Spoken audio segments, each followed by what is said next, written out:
प्राण जाहेंगे छूट, फिर पाशै पछताओगे।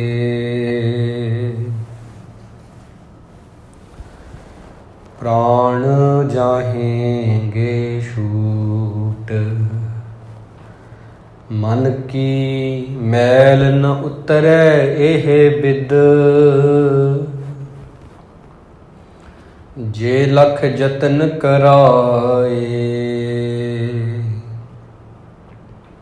मन कामना तीरथ जाए बस्यो। सिर कर बत तराए, मन की मैल न उतरे ए विद। जे लख जतन कराए।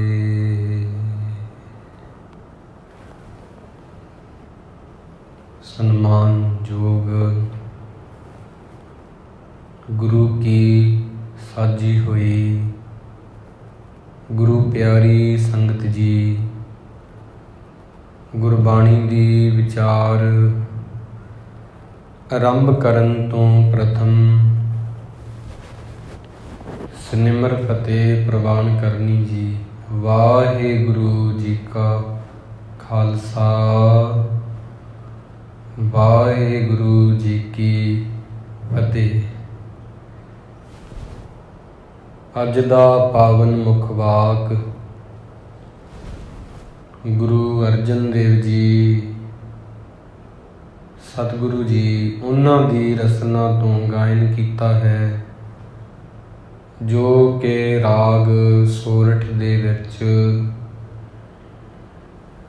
641 अंग तो आरंभ हो के 642 अंग ते संपूर्ण हो जाता है जी। इस शब्द दे अंदर गुरु साहिब जी ने जो बंदे दे अंदर वहम भरम हुंदे आ, हौमे दे विच आके बंदा बहुत कुछ करदा, उहदे विच वेदां दी विचार है, या हंकार दे विच आके विद्वान बनदा है, निमल भयंगम साधना करदा। पर इन्हां चीज़ां दे नाल कदे भी उहनूं वाहिगुरु परमेश्वर दी जो प्राप्ति अते वसल आ वो नसीब नहीं हुंदा हैगा। इंसान जिहड़ा है वो तीर्थां ते भी जांदा, गुरु अर्जन देव जी कहंदे दान पुण्य भी करदा। कुछ ऐसे साधु आखां मीट के बैठे रहिंदे ने, कई सोने का दान भी करते आ, चांदी का दान, घोड़ियां का दान, बहुत कुछ है, पूजा भी आ, अर्चा भी आ। पर ये सारियां चीज़ां बंदे दी हौमे नूं वधा दिंदियां ने। न मिली है ये जुगता, इन्हां जुगतां दे नाल नहीं पाया जाता उस प्यारे नूं। इंसान जिहड़ा है वाहिगुरु परमेश्वर दी जितना समा वो अकल विवेक बुद्ध आ वो वरतों नहीं करता, कदे भी वो सत चित आनंद नूं नहीं पा सकदा है। ये तां गुरु दी संगत आ, जिन्हों वो बख्श दवे वो रंग विच रंगिया जाता है। सेवक उहदे रंग विच रंग के मस्त होया कीर्तन दे विच लग जांदा ते फिर उहदी परम गति हो जाती है। ये गुरु साहब जी ने दस्या है अज दे बचनां विच। सो आओ आपां इहदी विचार करिए जी। सोरठ महला पंजवा। गुरु अर्जन देव जी महाराज फरमाउंदे ने राग सोरठ दे विच घर दूजा अष्टपदियां। अठ पदियां वाला शब्द दूजे घर विच गाउण लई कह रहे आ। एक ओंकार सत गुर प्रसाद, वाहिगुरु एक है, ओंकार उहदी धुनी आ। ਸੱਚੇ ਗੁਰੂ ਦੇ ਪ੍ਰਸਾਦ ਦੁਆਰਾ ਹੀ ਉਹਦੀ ਪ੍ਰਾਪਤੀ ਹੁੰਦੀ ਆ। ਉਹ ਮਿਲਦਾ ਹੈ, ਉਹਦੇ ਨਾਲ ਵਸਲ ਹੁੰਦਾ, ਉਹਦੇ ਜੈਸਾ ਸੁਭਾਅ ਬਣਾਇਆ ਜਾਂਦਾ ਹੈ। ਪਾਠ ਪੜ੍ਹਿਓ ਅਰ ਵੇਦ ਵਿਚਾਰਿਓ, ਨਿਵਲ ਭਵੰਗਮ ਸਾਧੇ। ਪੰਚ ਜਨਾ ਸਿਉ ਸੰਗ ਨ ਛੁਟਕਿਓ, ਅਦਕ ਅਹੰਗ ਬੁੱਧ ਬਾਧੇ। ਗੁਰੂ ਅਰਜਨ ਦੇਵ ਜੀ ਕਹਿੰਦੇ ਕਈ ਲੋਕ ਨੇ ਉਹ ਵੇਦਾਂ ਦਾ ਪਾਠ ਕਰਦੇ ਆ, ਵੇਦਾਂ ਨੂੰ ਵਿਚਾਰਦੇ ਆ, ਪਾਠ ਪੜ੍ਹਦੇ ਆ, ਨਿਵਲ ਭਵੰਗਮ ਸਾਧੇ। ਇਸ ਤਰ੍ਹਾਂ ਕਈ ਤਰ੍ਹਾਂ ਦੀਆਂ ਇਹ ਜਿਹੜੇ ਜੋਗੀ ਲੋਕ ਆ, ਆਸਣ ਆ, ਉਹ ਕਰਦੇ ਨੇ। ਸਭ ਕੁਝ ਜੋ ਵੀ ਹੈ ਇਹ ਵਿਧੀਆਂ ਬਣਾਉਂਦੇ ਨੇ, ਪਰ ਪੰਜ ਜਨਾ ਸਿਉ ਸੰਗ ਨਾ ਛੁਟਕਿਓ, ਅਦਕ ਅਹੰ ਬੁੱਧ ਬਾਧੇ। ਨਿਵਲੀ ਕਰਮ ਕਰਦੇ ਆ, ਸਵਾਸਾਂ ਨੂੰ ਰੋਕਣ ਵਾਲਾ, ਇਹ ਸਾਰੀਆਂ ਗੱਲਾਂ ਕਰਦੇ ਆ, ਪਰ ਪੰਜ ਜਨਾ ਸਿਉ ਸੰਗ ਨਾ ਛੁਟਕਿਓ, ਅਦਕ ਅਹੰਗ ਬੁੱਧ ਬਾਧੇ। ਉਹ ਕਦੇ ਵੀ ਇਹ ਜਿਹੜੇ ਪੰਜ ਵਿਕਾਰ ਨੇ ਇਹਨਾਂ ਨਾਲੋਂ ਆਪਣਾ ਸੰਗ ਨਹੀਂ ਛਡਾ ਸਕਦੇ, ਸਗੋਂ ਉਹਨਾਂ ਦੀ ਹਉਮੈ ਜਿਹੜੀ ਆ ਵੱਧ ਜਾਂਦੀ ਆ। ਪੰਜ ਜਨਾ ਸਿਉ ਸੰਗ ਨ ਛੁਟਕਿਓ, ਅਦਕ ਅਹੰਗ ਬੁੱਧ ਬਾਧੇ।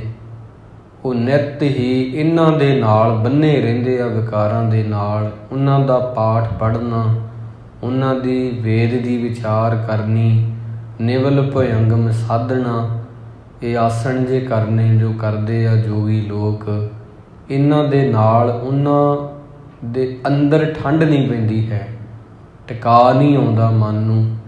ਪਿਆਰੇ ਇਨ ਬਿਦ ਮਿਲਨ ਨਾ ਜਾਈ, ਮੈਂ ਕੀਏ ਕਰਮ ਅਨੇਕਾ। ਹਾਰ ਪਰਿਓ ਸੁਆਮੀ ਕੈ ਦੁਆਰੈ, ਦੀਜੈ ਬੁੱਧ ਵਿਵੇਕਾ। ਹੇ ਪਿਆਰੇ ਸਰੀਰ, ਹੇ ਪਿਆਰੀ ਰੂਹ, ਇਹਨਾਂ ਕੰਮਾਂ ਦੇ ਨਾਲ ਕਦੇ ਵੀ ਮਿਲਣ ਨਾ ਜਾਈ। ਰੱਬ ਦੀ ਪ੍ਰਾਪਤੀ ਨਹੀਂ ਹੁੰਦੀ, ਆਨੰਦ ਦੀ ਪ੍ਰਾਪਤੀ ਨਹੀਂ ਹੁੰਦੀ। ਮੈਂ ਕੀਏ ਕਰਮ ਅਨੇਕਾ, ਕਈ ਤਰ੍ਹਾਂ ਦੇ ਕਰਮ ਕਰਕੇ ਦੇਖ ਲਏ ਆ। ਪਾਠ ਪੜ੍ਹਨਾ, ਵੇਦਾਂ ਨੂੰ ਵਿਚਾਰਨਾ, ਨਿਮਲ ਭੰਗਮ ਸਾਧਨਾ, ਪਰ ਹਾਰ ਪਰਿਓ ਸੁਆਮੀ ਕੈ ਦੁਆਰੈ। ਹੁਣ ਮੈਂ ਸਾਰੇ ਵਸੀਲਿਆਂ ਤੋਂ ਬਾਅਦ ਥੱਕ ਕੇ, ਹਾਰ ਕੇ ਸਵਾਮੀ ਜੀ ਦੇ ਦਰਬਾਰ ਵਿੱਚ ਆ ਕੇ ਬੇਨਤੀ ਕਰਦਾ ਅਰਦਾਸ, ਦੀਜੈ ਬੁੱਧ ਵਿਵੇਕਾ। ਉਹ ਅਕਲ ਦੇ ਵਾਹਿਗੁਰੂ ਮੈਨੂੰ, ਜਿਹਦੇ ਨਾਲ ਚੰਗੇ ਤੇ ਮਾੜੇ ਦੀ ਪਰਖ ਆਵੇ, ਮੈਨੂੰ ਸੋਝੀ ਆਵੇ, ਜਿਹਨੂੰ ਆਪਾਂ ਸੋ ਮਤ ਕਹਿੰਦੇ, ਸੋ ਮਤ ਦੀਜੈ, ਜਿਹਦੇ ਨਾਲ ਮੈਂ ਚੰਗੇ ਤੇ ਮਾੜੇ ਦੀ ਪਰਖ ਕਰ ਸਕਾਂ। ਕੱਲੀ ਪਰਖ ਹੀ ਨਾ ਕਰਾਂ, ਚੰਗੇ ਰਾਹ 'ਤੇ ਟੁਰਾਂ, ਕੱਲਾ ਟੁਰਾਂ ਹੀ ਨਾ, ਚੰਗੇ ਰਾਹ 'ਤੇ ਪਹੁੰਚ ਵੀ ਜਾਵਾਂ। ਇਹੋ ਜਿਹੀ ਬੁੱਧ ਮੈਨੂੰ ਦੇਣੀ ਕਰੋ ਵਾਹਿਗੁਰੂ। ਹਾਰ ਪਰਿਓ ਸੁਆਮੀ ਕੈ ਦੁਆਰੈ, ਦੀਜੈ ਬੁੱਧ ਵਿਵੇਕਾ। ਅੱਗੇ ਹੁਣ ਬਹੁਤ ਲੋਕਾਂ ਦੀਆਂ ਉਦਾਹਰਨਾਂ ਜੋ ਬੜਾ ਕੁਝ ਕਰਦੇ ਆ। ਮੋਨ ਭਇਓ ਕਰਪਾਤੀ ਰਹਿਓ, ਮੋਨ ਭਇਓ ਕਰਪਾਤੀ ਰਹਿਓ, ਨਗਨ ਫਿਰਿਓ ਬਨ ਮਾਹੀ। ਮੋਨ ਭਇਓ, ਕਈ ਵਾਰ ਐਸੇ ਲੋਕ ਆ ਜਿਹੜੇ ਚੁੱਪ ਕਰ ਗਏ ਆ, ਜਿਨ੍ਹਾਂ ਨੇ ਬੋਲਣਾ ਵੀ ਨਹੀਂ ਕੀਤਾ। ਕਈ ਸਾਧੂ ਇਹੋ ਜਿਹਾ ਬੋਲਦੇ ਨਹੀਂ ਹੈਗੇ, ਇਹੋ ਜਿਹੀਆਂ ਗੱਲਾਂ ਉਹਨਾਂ ਕੀਤੀਆਂ ਸੀ। ਕਰਪਾਤੀ ਦਾ ਮਤਲਬ ਆ ਭਾਂਡੇ ਨਹੀਂ ਵਰਤਦੇ, ਹੱਥਾਂ ਨੂੰ ਭਾਂਡਿਆਂ ਵਾਂਗ ਵਰਤਦੇ ਆ।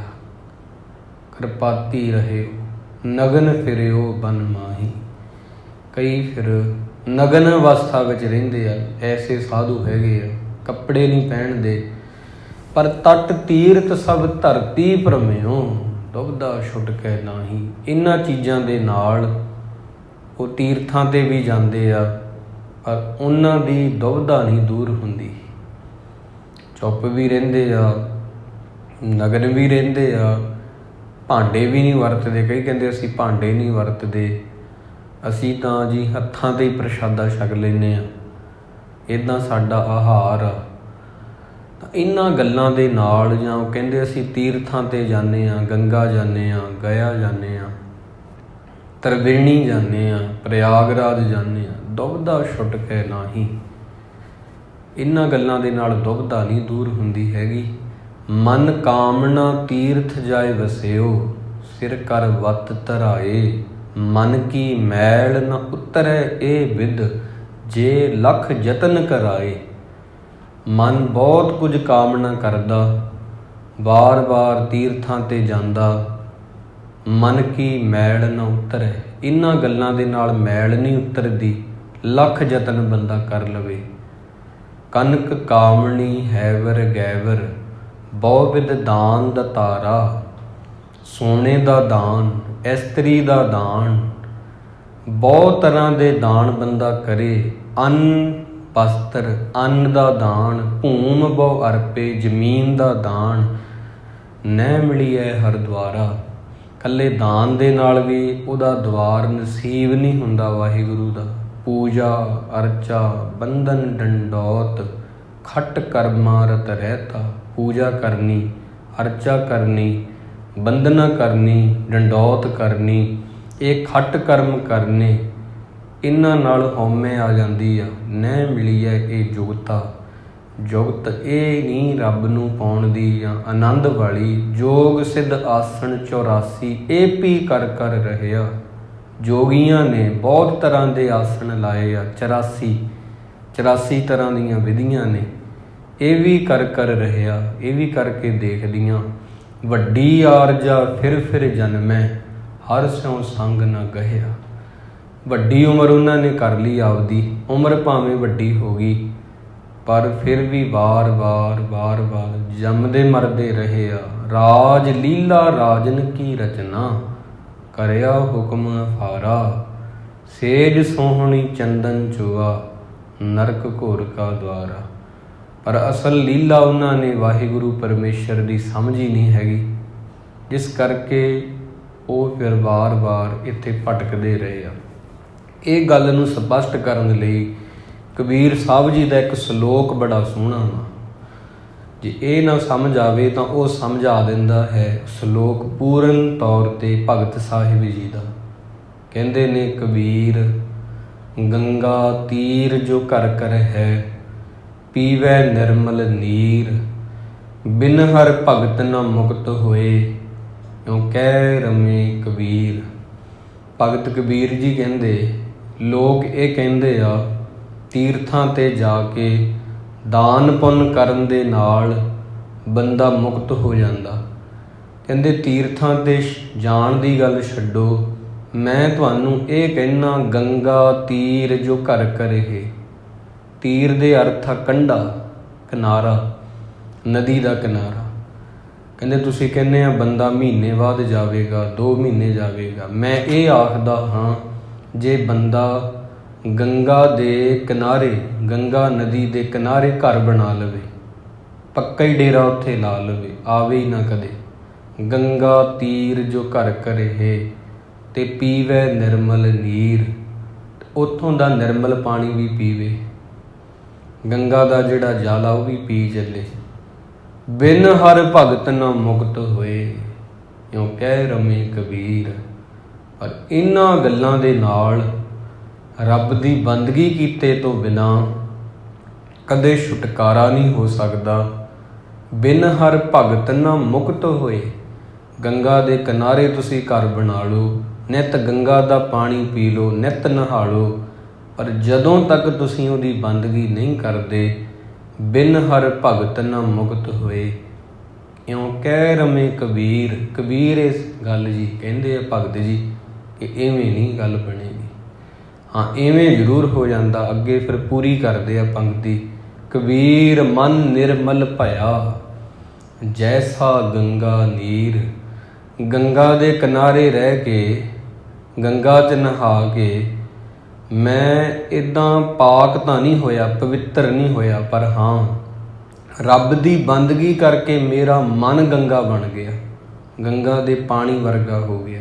ਕਬੀਰ ਮਨ ਨਿਰਮਲ ਭਇਆ, ਜੈਸਾ ਗੰਗਾ ਨੀਰ ਪਾਛੈ ਲਾਗੋ ਹਰ ਫਿਰੈ ਕਹਿਤ ਕਬੀਰ ਕਬੀਰ। ਤਾਂ ਇਹ ਸਾਫ਼ ਉਹਨਾਂ ਨੇ ਗੱਲ ਕਹਿਤੀ ਆ ਵੀ ਬੰਦਿਆ ਤੂੰ ਮਨ ਦੇ ਵਿੱਚੋਂ ਇਹ ਵਹਿਮ ਕੱਢ ਦੇ ਕਿ ਇਕੱਲਾ ਸਿਰਫ ਤੇ ਸਿਰਫ ਤੀਰਥਾਂ 'ਤੇ ਜਾਣ ਦੇ ਨਾਲ, ਚੁੱਭੀਆਂ ਲਾਉਣ ਦੇ ਨਾਲ ਤੇਰਾ ਛੁਟਕਾਰਾ ਹੋ ਜਾਊਗਾ। ਕਬੀਰ ਸਾਹਿਬ ਕਹਿੰਦੇ ਤੂੰ ਇੱਕ ਚੁੱਭੇ ਦੀ ਗੱਲ ਕਰਦਾ, ਮੈਂ ਤੈਨੂੰ ਕਹਿੰਦਾ ਉੱਥੇ ਘਰ ਬਣਾ ਲਾ ਗੰਗਾ ਕਿਨਾਰੇ, ਰੋਜ਼ ਨਹਾ ਲਾ, ਪਾਣੀ ਵੀ ਗੰਗਾ ਦਾ ਪੀ ਲਾ। ਜਿਤਨਾ ਸਮਾਂ ਤੇਰੇ ਅੰਦਰ ਬੰਦਗੀ ਨਹੀਂ, ਤੇਰਾ ਛੁਟਕਾਰਾ ਨਹੀਂ ਹੋਣਾ। ਸਿੱਧੀ ਸਿੱਧੀ ਗੱਲ ਉਹ ਕਹਿ ਰਹੇ ਆ, ਸਪਸ਼ਟ ਗੱਲ ਆ। ਗੰਗਾ ਦੇ ਕਿਨਾਰੇ ਘਰ ਬਣਾ ਲਓ, ਗੰਗਾ ਤੀਰ ਜੋ ਘਰ ਕਰੇ ਪੀਵੈ ਨਿਰਮਲ ਨੀਰ। ਗੰਗਾ ਦਾ ਹੀ ਪਾਣੀ ਪੀਵੋ, ਗੰਗਾ ਵਿੱਚ ਹੀ ਨਹਾਵੋ ਰੋਜ਼ ਹੀ, ਔਰ ਬਿਨ ਹਰ ਭਗਤਨ ਮੁਕਤ ਹੋਏ। ਇਉਂ ਕਹਿ ਰਮੇ ਕਬੀਰ। ਇਹ ਭਗਤ ਕਬੀਰ ਜੀ ਨੇ ਗੱਲ ਆਖੀ ਆ। ਅੱਗੇ ਬੜੀਆਂ ਸੋਹਣੀਆਂ ਪੰਗਤੀਆਂ। ਹਰ ਕੀਰਤ ਸਾਧ ਸੰਗਤ ਹੈ, ਹਰ ਕੀਰਤ ਸਾਧ ਸੰਗਤ ਹੈ, ਸਿਰ ਕਰ ਮਨ ਕੈ ਕਰਮਾ। ਕਹੋ ਨਾਨਕ ਤਿਸ ਭਇਓ ਪ੍ਰਾਪਤ, ਜਿਸ ਪੁਰਬ ਲਿਖੇ ਕਾ ਲੈਣਾ। ਬਿਨ ਹਰ ਭਗਤ ਨ ਮੁਕਤ ਹੋਏ, ਕਹਿ ਰਮੇ ਕਬੀਰ। ਕਹਿ ਨਾਮਾ ਕਿਉਂ ਪਾਈਐ, ਬਿਨ ਭਗਤੋਂ ਭਗਵੰਤ। ਰੱਬ ਦੇ ਬੰਦਿਆਂ ਦੀ ਸੰਗਤ ਤੋਂ ਬਿਨਾਂ ਅੱਜ ਤੱਕ ਕਦੇ ਵੀ ਕਿਸੇ ਨੂੰ ਰੱਬ ਦੀ ਪ੍ਰਾਪਤੀ ਜਾਂ ਮਨ ਵਾਲੀ ਸ਼ਾਂਤੀ ਨਸੀਬ ਨਹੀਂ ਹੋਈ। ਕਹਿ ਨਾਮਾ ਕਿਉਂ ਪਾਈ ਹੈ, ਇਹ ਗੱਲ ਭਗਤ ਨਾਮਦੇਵ ਜੀ ਵੀ ਕਹਿੰਦੇ ਨੇ। ਕਬੀਰ ਜੀ ਕਹਿੰਦੇ ਮੈਂ ਕੱਲਾ ਨਹੀਂ ਕਹਿੰਦਾ, ਬਿਨ ਹਰ ਭਗਤ ਨਾ ਮੁਕਤ ਹੋਏ। ਕਹਿ ਰਮੇ ਕਬੀਰ। ਕਹਿ ਨਾਮਾ ਕਿਉਂ ਪਾਈ ਹੈ, ਬਿਨ ਭਗਤੋਂ ਭਗਵੰਤ। ਰੱਬ ਦੇ ਬੰਦਿਆਂ ਦੀ ਸੰਗਤ ਤੋਂ ਬਿਨਾਂ ਕਿਹਨੇ ਸ਼ਾਂਤੀ ਪਾਈ ਆ। ਹਰ ਕੀਰਤ ਸਾਧ ਸੰਗਤ ਹੈ।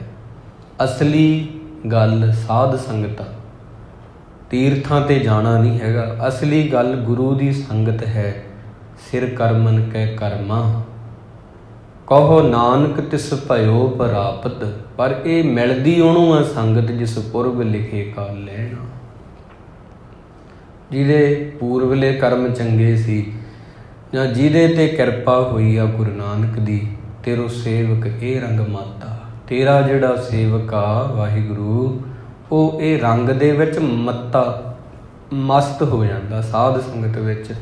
ਭਇਓ ਕਿਰਪਾਲ ਦੀਨ ਦੁਖ ਭੰਜਨ, ਹਰ ਹਰ ਕੀਰਤਨ ਏਉ ਮਨ ਰਾਤਾ। ਉਹ ਤੇਰੇ ਕੀਰਤਨ ਦੇ ਵਿੱਚ ਰੰਗਿਆ ਹੈ। ਉਹ ਕਿਰਪਾਲੂ ਆ, ਦਇਆਲੂ ਆ। ਤੇਰੇ ਨਾਮ ਦੇ ਰੰਗ ਵਿੱਚ, ਤੇਰੇ ਕੀਰਤਨ ਵਿੱਚ ਲੱਗ ਕੇ ਆਪਣੀ ਜ਼ਿੰਦਗੀ ਸੋਹਣੀ ਬਣਾ ਲੈਂਦਾ ਹੈ। ਉਹਦੀ ਪ੍ਰੀਤ ਨਹੀਂ ਟੁੱਟਦੀ। ਆਉਂਦੇ ਜਾਂਦੇ ਮਿਲਦੇ ਰਹਿਓ, ਕਿਤੇ ਪ੍ਰੀਤ ਪੁਰਾਣੀ ਹੋ ਨਾ ਜਾਵੇ। ਦਿਨ ਤਾਂ ਲੰਘ ਜੂ ਮੂੰਹ ਮੱਥੇ ਲੱਗਿਆਂ, ਕਿਤੇ ਰਹਿਣ ਬਿਹਾਣੀ ਹੋ ਨਾ ਜਾਵੇ। ਰਹਿਣ ਵੀ ਲੰਘ ਜੂ ਗਿਣ ਗਿਣ ਤਾਰੇ, ਕਿਤੇ ਸਾਲ ਵੀ ਹੋਣੀ ਹੋ ਨਾ ਜਾਵੇ। ਸਾਲ ਵੀ ਲੰਘ ਜੂ ਵਿੱਚ ਹਿਜਰਾਂ ਦੇ, ਕਿਤੇ ਮਰਨ ਕਹਾਣੀ ਹੋ ਨਾ ਜਾਵੇ। ਬੰਦੇ ਦਾ ਸਰੀਰ ਸ਼ਮਸ਼ਾਨ ਘਾਟ ਤੱਕ ਪਹੁੰਚੇ, ਉਦੋਂ ਪਹਿਲਾਂ ਰੂਹ ਪਰਮਾਤਮਾ ਤੱਕ ਪਹੁੰਚਣੀ ਚਾਹੀਦੀ ਆ। ਜੀਵਨ ਦੀ ਯਾਤਰਾ ਫਿਰ ਸਫਲ ਹੁੰਦੀ ਆ ਤੇ ਗੁਰਮੁਖ ਪਿਆਰੇ ਕਰ ਲੈਂਦੇ ਆ। ਸਰੀਰ ਕਬਰਾਂ ਤੱਕ ਪਹੁੰਚੇ, ਜ਼ਮੀਨ 'ਚ ਜਾ ਕੇ ਦੱਬਿਆ ਜਾਵੇ, ਸ਼ਮਸ਼ਾਨ ਘਾਟ ਜਾ ਕੇ ਜਲਾਇਆ ਜਾਵੇ, ਉਸ ਤੋਂ ਪਹਿਲਾਂ ਹੀ ਰੂਹ ਉਹਨਾਂ ਦੀ ਰੱਬ ਤੱਕ ਪਹੁੰਚਦੀ ਆ। ਸਾਡੀ ਉਦੋਂ ਪਹੁੰਚਦੀ ਆ ਜਦੋਂ ਲੇਖਾ ਜੋਖਾ ਹੋਣਾ ਹੁੰਦਾ, ਹਿਸਾਬ ਕਿਤਾਬ ਪੂਰਾ, ਉਹ ਵੀ ਦੇਖਣ ਵਾਸਤੇ। ਰੱਬ ਦੇ ਬੰਦੇ ਰੱਬ ਤੱਕ ਪਹਿਲਾਂ ਹੀ ਪਹੁੰਚ ਜਾਂਦੇ ਆ ਮਰਨ ਤੋਂ, ਤਾਂ ਹੀ ਉਹ ਰੱਬ ਦੇ ਭਗਤ ਹੁੰਦੇ ਆ। ਇਹ ਗੱਲ ਨੂੰ ਇਵੇਂ ਸਮਝੋ। ਗੁਰੂ ਨਾਨਕ ਸਾਹਿਬ ਜੀ ਦਾ ਸੁਲਤਾਨਪੁਰ ਵਿਖੇ ਨਵਾਂ ਮਕਾਨ ਬਣ ਚੁੱਕਾ ਹੈ ਜੀ। ਹੁਣ ਬੇਬੇ ਨਾਨਕੀ ਦੇ ਨਾਲ ਨਹੀਂ ਰਹਿੰਦੇ, ਕਿਉਂਕਿ ਹੁਣ ਵਿਆਹੇ ਗਏ ਆ ਤੇ ਮਾਤਾ ਸੁਲੱਖਣੀ ਜੀ ਨਾਲ ਰਹਿੰਦੇ ਆ, ਮੋਦੀ ਦੀ ਕਾਰ ਕਰਦੇ ਆ। ਬਹੁਤ ਸਮਾਂ ਹੋ ਗਿਆ ਹੈ ਤੇ ਹੁਣ ਮੂਲ ਚੰਦ ਜੀ ਸਹੁਰਾ ਸਾਹਿਬ ਜੀ ਮਿਲਣ ਆਉਂਦੇ ਨੇ ਘਰ ਦੇ ਵਿੱਚ ਆਪਣੀ ਬੇਟੀ ਨੂੰ, ਕਿਉਂਕਿ ਉਹ ਸੁਖੀ ਵਸਦੀ ਆ ਕਿ ਨਹੀਂ। ਕਿਤਾਬ ਪੜ੍ਹ ਰਿਹਾ ਸੀ ਇੱਕ ਮੈਂ, ਬਹੁਤ ਸੋਹਣੀ ਆ ਇਹ। ਉਹਦੇ ਵਿੱਚ ਇੱਕ ਗੱਲ ਲਿਖੀ ਆ, ਕਹਿੰਦੇ ਕਿ ਜਦੋਂ ਕਿਸੇ ਧੀ ਦਾ ਹੱਸਦਾ ਹੋਇਆ ਚਿਹਰਾ, ਖਿੜਿਆ ਹੋਇਆ ਚਿਹਰਾ ਸਹੁਰੇ ਘਰ ਦੇ ਵਿੱਚ ਮਾਂ ਪਿਓ ਦੇਖ ਲੈਂਦੇ ਆ, ਤਾਂ ਉਹਨਾਂ ਨੂੰ ਹਰ ਗੱਲ ਦਾ ਜਵਾਬ ਮਿਲ ਜਾਂਦਾ, ਪੁੱਛਣ ਦੀ ਲੋੜ ਨਹੀਂ ਪੈਂਦੀ। ਜਿਹੜੀ ਧੀ ਹੁੰਦੀ ਆ ਜਦੋਂ ਵਿਆਹੀ ਜਾਂਦੀ ਆ, ਸਹੁਰੇ ਘਰ ਦੇ ਵਿੱਚ ਚਲੀ ਜਾਂਦੀ ਹੈ, ਪੇਕਾ ਘਰ ਛੱਡ ਕੇ ਜਦੋਂ ਮਾਂ ਪਿਓ ਨੂੰ ਪਹਿਲੀ ਮਿਲਣੀ ਵਿੱਚ ਜਾਂਦੇ ਆ ਮਿਲਣ, ਉਹਦਾ ਹੱਸਦਾ ਹੋਇਆ ਚਿਹਰਾ, ਖਿੜਿਆ ਚਿਹਰਾ ਸਾਰੀਆਂ ਗੱਲਾਂ ਦੇ ਜਵਾਬ ਦੇ ਦਿੰਦਾ, ਪੁੱਛਣ ਦੀ ਲੋੜ ਨਹੀਂ ਪੈਂਦੀ। ਤਾਂ ਮੂਲ ਚੰਦ ਜੀ ਆਏ ਆ ਆਪਣੀ ਧੀ ਰਾਣੀ ਆਪ ਮਾਤਾ ਸੁਲੱਖਣੀ ਜੀ ਅਤੀ ਸਤਿਕਾਰਯੋਗ ਹਸਤੀ, ਉਹਨਾਂ ਨੂੰ ਮਿਲਣ। ਪਰ ਕੀ ਦੇਖਿਆ ਕਿ ਮੇਰੀ ਬੇਟੀ ਖੁਸ਼ ਨਹੀਂ ਲੱਗਦੀ। ਚਿਹਰੇ ਤੋਂ ਉਹਨਾਂ ਨੇ ਪੜ੍ਹ ਲਿਆ। ਪੁੱਛਿਆ ਵੀ ਤੈਨੂੰ ਕੀ ਸਮੱਸਿਆ ਹੈ? ਤਾਂ ਉਹ ਕਹਿਣ ਲੱਗੀ, ਮੈਨੂੰ ਪਿਤਾ ਜੀ ਤੁਸੀਂ ਕਿਸੇ ਸਾਧੂ ਸੰਤ ਦੇ ਲੜ ਲਾਤਾ। ਇਹ ਪਹਿਲਾਂ ਦੀਆਂ ਗੱਲਾਂ, ਜਦੋਂ ਨਵੇਂ ਵਿਆਹੇ ਆਏ ਸੀਗੇ, ਉਦੋਂ ਪਤਾ ਨਹੀਂ ਸੀ ਵੀ ਗੁਰੂ ਨਾਨਕ ਜੀ ਤਾਂ ਵਾਹਿਗੁਰੂ ਪਰਮੇਸ਼ਰ ਦੇ ਸਰੂਪ ਆ। ਇਹ ਪਹਿਲਾਂ ਦੀਆਂ ਗੱਲਾਂ ਸੰਗਤ ਜੀ। ਜਦੋਂ ਗੁਰੂ ਦੀ ਅਹਿਮੀਅਤ ਨਾ ਹੋਵੇ, ਬੰਦੇ ਲਈ ਗੁਰੂ ਕੁਝ ਵੀ ਨਹੀਂ ਹੁੰਦਾ। ਜਦੋਂ ਗੁਰੂ ਦੀ ਅਹਿਮੀਅਤ ਪਤਾ ਲੱਗ ਜੇ, ਬੰਦੇ ਲਈ ਗੁਰੂ ਸਭ ਕੁਝ ਹੁੰਦਾ। ਤਾਂ ਹੀ ਗੁਰੂ ਤੇਗ ਬਹਾਦਰ ਜੀ, ਗੁਰੂ ਅਰਜਨ ਦੇਵ ਜੀ ਕਹਿੰਦੇ ਆ, ਦੀਜੈ ਬੁੱਧ ਵਿਵੇਕਾ। ਅੱਜ ਦੇ ਹੁਕਮਨਾਮੇ ਦਾ ਕੇਂਦਰੀ ਭਾਵ ਇਹ ਆ ਵੀ ਉਹ ਅਕਲ ਦੇ, ਮੈਂ ਤੇਰੀ ਪਰਖ ਕਰਾਂ ਵਾਹਿਗੁਰੂ ਕਿ ਵਾਕਈ ਤੂੰ ਗੁਰੂ ਹੈ। ਮੈਨੂੰ ਇਹ ਪਤਾ ਲੱਗ ਜੇ, ਮੇਰੀ ਬੁੱਧੀ, ਮੇਰੀ ਅਕਲ ਇੰਨੀ ਸੋਹਣੀ ਬਣ ਜੇ, ਮੈਨੂੰ ਚੰਗੇ ਤੇ ਮਾੜੇ ਦੀ ਸਮਝ ਆ ਜੇ ਵਾਹਿਗੁਰੂ। ਇਹ ਬੇਨਤੀ ਆ ਸ਼ਬਦ ਵਿੱਚ ਅੱਜ ਦੇ। ਤਾਂ ਉਹ ਕਹਿਣ ਲੱਗੀ, ਪਿਤਾ ਜੀ ਮੈਨੂੰ ਕਿਸੇ ਸਾਧੂ ਸੰਤ ਦੇ ਲੜ ਲਾਤਾ ਵਾ। ਇਹ ਤਾਂ ਸਾਧੂਆਂ ਸੰਤਾਂ ਵਿੱਚ ਬਾਹਲੇ ਖੁਸ਼ ਰਹਿੰਦੇ ਆ, ਇਹਨਾਂ ਦਾ ਘਰੇ ਘੱਟ ਧਿਆਨ ਆ, ਅੱਖਾਂ ਮੀਟ ਕੇ ਬਹਿਣ ਵਾਲੀ ਪ੍ਰਕਿਰਿਆ ਇਹਨਾਂ ਵਿੱਚ ਬੜੀ ਮੈਂ ਦੇਖਦੀ ਹਾਂ, ਤੇ ਬਹੁਤ ਗੁੱਸੇ ਵਿੱਚ ਆ ਗਏ। ਮੂਲ ਚੰਦ ਜੀ, ਸਹੁਰਾ ਸਾਹਿਬ ਜੀ, ਵੀ ਮੇਰੀ ਧੀ ਔਖੀ ਆ। ਹਰ ਬੰਦੇ ਨੂੰ ਹੁੰਦਾ ਹੀ ਆ, ਇਹ ਤਾਂ ਤੁਸੀਂ ਆਮ ਗੱਲਾਂ ਹੀ ਆ। ਇਹ ਤਾਂ ਉਹ ਬੰਦਾ ਕ੍ਰੋਧ ਵਿੱਚ ਆ ਜਾਂਦਾ। ਫਿਰ ਉਹ ਗੁੱਸੇ ਵਿੱਚ ਭਾਈਆ ਜੈ ਰਾਮ ਜੀ ਕੋਲੇ ਗਏ, ਕਹਿਣ ਲੱਗੇ ਤੂੰ ਚੰਗਾ ਸਾਕ ਕਰਵਾ ਦਿੱਤਾ ਹੈ, ਮੇਰੀ ਧੀ ਕਿਸੇ ਸੰਤ ਦੇ ਲੜ ਲਾਤੀ ਆ। ਕਿਉਂਕਿ ਹਰ ਬੰਦਾ ਇਹ ਚਾਹੁੰਦਾ ਵੀ ਸਾਧੂ ਸੰਤ ਕਿਸੇ ਹੋਰ ਦੇ ਘਰੇ ਪੈਦਾ ਹੋਵੇ। ਉਹ ਜਿਹੜੇ ਮਾਂ ਪਿਓ ਹੁੰਦੇ ਆ, ਉਹਨਾਂ ਦੇ ਸ਼ੌਂਕ ਦੁਨਿਆਵੀ ਆ। ਕੋਈ ਨਹੀਂ ਚਾਹੁੰਦਾ ਮੇਰੇ ਘਰ ਫਕੀਰ ਪੈਦਾ ਹੋਵੇ ਜਾਂ ਕੁਰਬਾਨੀ ਕਰਨ ਵਾਲਾ। ਇਹ ਸੱਚੀਆਂ ਗੱਲਾਂ ਨੇ ਜੀ। ਇਸ ਤਰ੍ਹਾਂ ਫਿਰ ਉਹ ਕਹਿਣ ਲੱਗੇ ਵੀ ਤੂੰ ਸੰਤ ਨਾਲ ਮੇਰੀ ਧੀ ਵਿਆਹਤੀ ਆ, ਆਪਦਾ ਰਿਸ਼ਤੇਦਾਰ ਜਾਣ ਕੇ, ਆਪਦਾ ਸੰਬੰਧੀ ਜਾਣ ਕੇ, ਇਹ ਤੂੰ ਕਿਉਂ ਕੀਤਾ? ਤੇ ਜੈ ਰਾਮ ਜੀ ਨੇ ਇਤਿਹਾਸ ਵਿੱਚ ਲਿਖਿਆ। ਇੱਥੇ ਗੱਲ ਨਾ ਸਮਝਣ ਵਾਲੀ ਆ। ਬਹੁਤ ਪਿਆਰ ਦੇ ਨਾਲ ਉਹਨਾਂ ਨੇ ਬੜਾ ਉੱਚਾ ਬੋਲਿਆ। ਮੂਲ ਚੰਦ ਜੀ ਨੇ ਬਹੁਤ ਗੁੱਸੇ 'ਚ ਬੋਲੇ ਕਿ ਤੁਸੀਂ ਐਵੇਂ ਸਾਕ ਕਰਾਤਾ, ਇਹ ਤਾਂ ਕੋਈ ਸਾਧੂ ਫੱਕਰ ਫਕੀਰ ਆ, ਮੇਰੀ ਧੀ ਰੁਲ ਜੂਗੀ ਤੇ ਉਹ ਤਾਂ ਸਭ ਕੁਝ ਖਤਮ ਹੋ ਜਾਊਗਾ। ਤਾਂ ਫਿਰ ਉਹਨਾਂ ਨੇ ਜੈ ਰਾਮ ਜੀ ਤੇ ਗੁਰੂ ਨਾਨਕ ਸਾਹਿਬ ਜੀ ਇਕੱਠੇ ਹੀ ਬੈਠੇ ਸੀਗੇ ਮੰਜੇ ਉੱਪਰ, ਤੇ ਬੜੇ ਪਿਆਰ ਦੇ ਨਾਲ ਬਿਠਾਇਆ, ਉਹਨਾਂ ਦੀ ਆਓ ਭਗਤ ਕੀਤੀ ਆ, ਜਲ ਪਾਣੀ ਛਕਾਇਆ, ਤੇ ਕਹਿੰਦੇ ਤੁਹਾਡੀ ਪੁੱਤਰੀ ਨੂੰ ਕਿਸ ਚੀਜ਼ ਦੀ ਕਮੀ ਆ, ਉਹਨਾਂ ਤੋਂ ਪੁੱਛੋ ਜੀ। ਇਸ ਤਰ੍ਹਾਂ ਹੀ ਫਿਰ ਚੰਦੋ ਰਾਣੀ ਜੀ ਵੀ ਆਏ ਸੀ ਮਿਲਣ। ਗੁਰੂ ਨਾਨਕ ਸਾਹਿਬ ਜੀ ਦੇ ਸੱਸ ਜੀ, ਜਿਨ੍ਹਾਂ ਨੂੰ ਕਿਹਾ ਜਾਂਦਾ ਹੈ, ਚੰਦੋ ਰਾਣੀ ਉਹਨਾਂ ਦਾ ਨਾਮ ਸੀਗਾ। ਉਹਨਾਂ ਨੇ ਵੀ ਫਿਰ ਮਾਤਾ ਸੁਲੱਖਣੀ ਜੀ ਨੂੰ ਜਦੋਂ ਮਿਲਣਾ ਕੀਤਾ, ਉਹ ਵੀ ਉਲਾਂਭਾ ਲੈ ਕੇ ਬੇਬੇ ਨਾਨਕੀ ਜੀ ਕੋਲ ਗਏ ਸੀਗੇ ਵੀ ਤੇਰਾ ਭਰਾ ਬਿਲਕੁਲ ਵੀ ਖਿਆਲ ਨਹੀਂ ਰੱਖਦਾ ਮੇਰੀ ਧੀ ਦਾ, ਇਹ ਅਸੀਂ ਉਲਾਂਭਾ ਤੈਨੂੰ ਦੇ ਰਹੇ ਹਾਂ। ਤਾਂ ਉਹ ਫਿਰ ਪੁੱਛਦੇ ਨੇ ਵੀ ਉਹਨਾਂ ਨੂੰ ਕੀ ਚੀਜ਼ ਦੀ ਕਮੀ ਆ। ਤਾਂ ਫਿਰ ਉਹ ਕਹਿੰਦੇ ਵੀ ਇਹਨਾਂ ਨੂੰ ਬਸਤਰ ਲੀੜੇ ਸਭ ਮਿਲਦੇ ਆ, ਗਹਿਣੇ ਮਿਲਦੇ ਆ, ਖਾਣ ਨੂੰ ਭੋਜਨ ਮਿਲਦਾ, ਵਧੀਆ ਮਕਾਨ ਬਣਾ ਕੇ ਦਿੱਤਾ।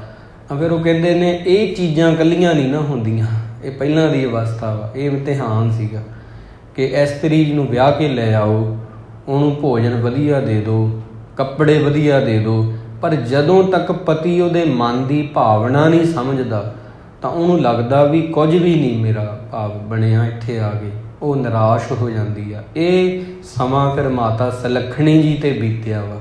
ਉਸ ਵਕਤ ਕਹਿਣ ਲੱਗੇ ਮਾਤਾ ਜੀ ਸਭ ਕੁਝ ਮੇਰੇ ਕੋਲ ਆ, ਉਹ ਲਿਆ ਕੇ ਦਿੰਦੇ ਆ, ਰਾਸ਼ਨ ਵੀ, ਮਕਾਨ ਵੀ ਹੈਗਾ, ਸਭ ਕੁਝ ਆ, ਪਾਉਣ ਲਈ ਗਹਿਣੇ ਵੀ ਹੈਗੇ ਆ। ਪਰ ਉਹ ਸਾਧੂ ਸੰਤਾਂ ਵਿੱਚ ਜਿਹੜੇ ਵਿਚਰਦੇ ਆ ਜਾਂ ਕਈ ਘੰਟੇ ਅੱਖਾਂ ਮੀਟ ਕੇ ਬਹਿੰਦੇ ਆ, ਮੈਨੂੰ ਇਹਦੇ ਤੋਂ ਸਮੱਸਿਆ ਹੈ। ਫਿਰ ਬੇਬੇ ਨਾਨਕੀ ਜੀ ਨੇ ਬੜੇ ਪਿਆਰ ਨਾਲ ਪੁੱਛਿਆ, ਕਹਿੰਦੇ ਪੁੱਛੋ ਆਪਣੀ ਧੀ ਰਾਣੀ ਤੋਂ ਵੀ ਉਹਨੂੰ ਕੋਈ ਹੋਰ ਹੈ ਸਮੱਸਿਆ ਜਾਂ ਸਾਡੇ ਵੱਲੋਂ। ਉਹ ਫਿਰ ਕਹਿੰਦੇ ਨਹੀਂ, ਹੋਰ ਨਹੀਂ, ਬਸ ਆਹੀ ਆ। ਅਤੇ ਇਹ ਤਾਂ ਬੰਦੇ ਦੀ ਸਮੱਸਿਆ ਹੈ ਹੀ ਆ।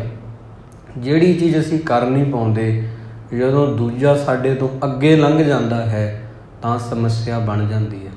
ਤਾਂ ਗੁਰੂ ਨਾਨਕ ਸਾਹਿਬ ਜੀ ਦਾ ਮੋਦੀਖਾਨੇ ਵਿੱਚ ਗਰੀਬਾਂ ਨੂੰ ਧਨ ਵੰਡਣਾ ਖੁੱਲ੍ਹੇਆਮ, ਅਲੂਫੇ ਦੇ ਵਿੱਚੋਂ, ਆਪਣੀ ਤਨਖਾਹ ਦੇ ਵਿੱਚੋਂ ਵੀ, ਅਤੇ ਇਹ ਸਭ ਕੁਝ ਬਰਦਾਸ਼ਤ ਨਹੀਂ ਸੀ ਹੋ ਰਿਹਾ ਸੱਸ ਦੇ ਸਹੁਰੇ ਤੋਂ ਵੀ। ਇਹ ਪਹਿਲਾਂ ਦੀਆਂ ਗੱਲਾਂ ਨੇ। ਬਾਅਦ ਵਿੱਚ ਗੁਰੂ ਨਾਨਕ ਸਾਹਿਬ ਜੀ ਨੇ ਸਭ ਦਾ ਹੀ ਉਧਾਰ ਕੀਤਾ। ਜਿਹੜੇ ਉਹਨਾਂ ਨਾਲ ਰਿਸ਼ਤੇ ਕਰਕੇ ਜੁੜੇ ਸੀਗੇ, ਚਾਹੇ ਉਹਨਾਂ ਦੇ ਮਾਤਾ ਪਿਤਾ ਜੀ ਸੀਗੇ, ਪਿਤਾ ਜੀ ਤਾਂ ਪਹਿਲਾਂ ਗਾਲਾਂ ਹੀ ਕੱਢਦੇ ਰਹੇ। ਨਾਲੇ ਜਿਹੜੇ ਮੂਲ ਚੰਦ ਜੀ ਸੀ, ਕਲਿਆਣ ਚੰਦ ਜੀ ਪਿਤਾ ਜੀ, ਤਾਂ ਕੁਝ ਵੀ ਸੁਭਾਅ ਦੇ ਗਰਮ ਨਹੀਂ ਹੈਗੇ। ਇਤਿਹਾਸਕਾਰ ਕਹਿੰਦੇ ਜਿਹੜੇ ਮੂਲ ਚੰਦ ਜੀ ਸੀਗੇ, ਮਾਤਾ ਸੁਲੱਖਣੀ ਦੇ ਪਿਤਾ ਜੀ, ਸਹੁਰਾ ਸਾਹਿਬ ਗੁਰੂ ਨਾਨਕ ਦੇ, ਉਹ ਬਾਹਲੇ ਗਰਮ ਸੀ ਸੁਭਾਅ ਦੇ।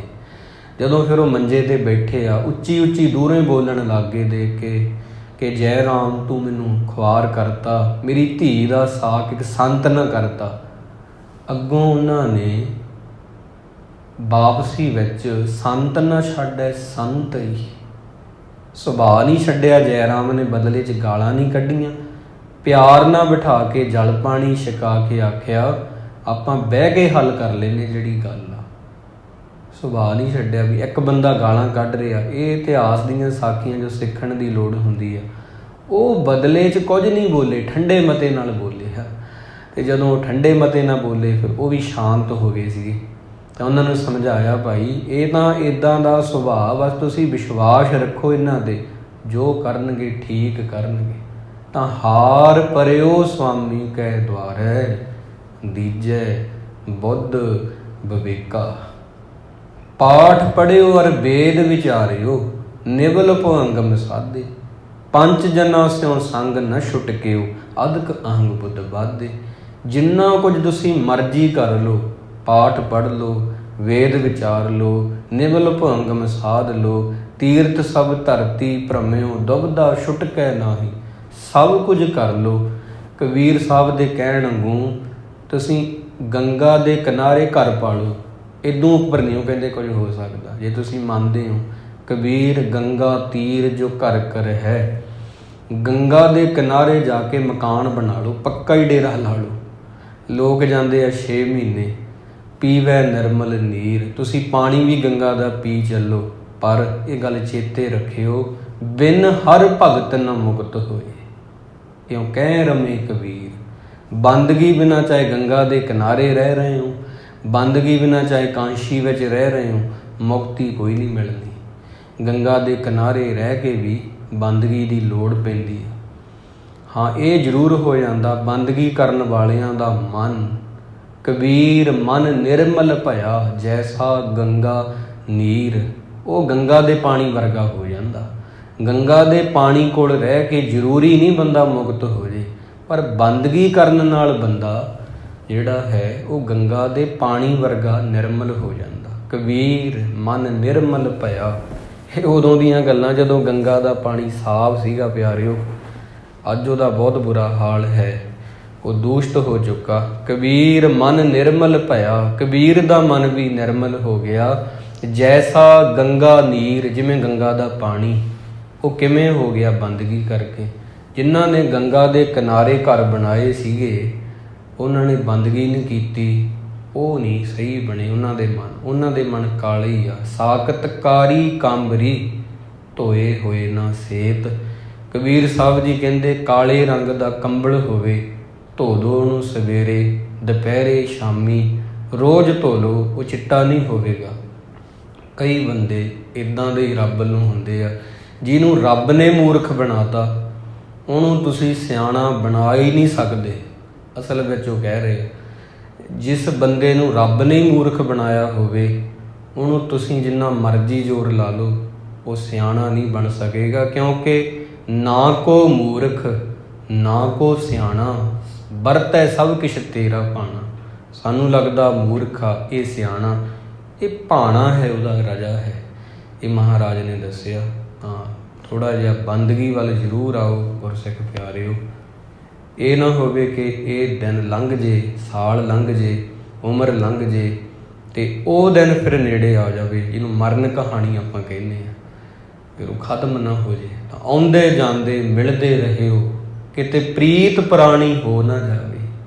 ਗੁਰੂ ਸਾਹਿਬ ਜੀ ਨਾਲ ਪਿਆਰ ਰੱਖਿਓ, ਪ੍ਰੀਤ ਰੱਖਿਓ, ਕਿਤੇ ਇਹ ਨਾ ਹੋਵੇ ਟੁੱਟ ਜੇ। ਆਉਂਦੇ ਜਾਂਦੇ ਮਿਲਦੇ ਰਹਿਓ, ਕਿਤੇ ਪ੍ਰੀਤ ਪੁਰਾਣੀ ਹੋ ਨਾ ਜਾਵੇ। ਦਿਨ ਤਾਂ ਲੰਘ ਜੂ ਮੂੰਹ ਮੱਥੇ ਲੱਗਿਆਂ, ਕਿਤੇ ਰਹਿਣ ਵਿਹਾਣੀ ਹੋ ਨਾ ਜਾਵੇ। ਰਹਿਣ ਵੀ ਲੰਘ ਜੂ ਗਿਣ ਗਿਣ ਤਾਰੇ, ਰਹਿਣ ਵੀ ਲੰਘ ਜੂ ਗਿਣ ਗਿਣ ਤਾਰੇ, ਕਿਤੇ ਸਾਲ ਵੀ ਹੋਣੀ ਹੋ ਨਾ ਜਾਵੇ। ਸਾਲ ਤਾਂ ਲੰਘ ਜੂ ਵਿੱਚ ਹਿਜਰਾਂ ਦੇ, ਕਿਤੇ ਮਰਨ ਕਹਾਣੀ ਹੋ ਨਾ ਜਾਵੇ।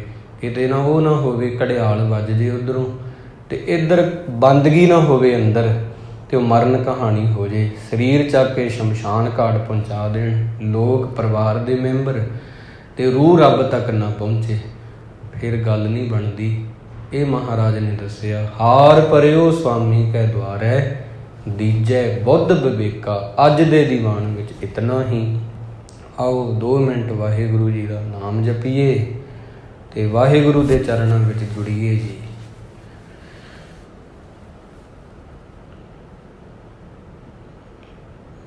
ਵਾਹਿਗੁਰੂ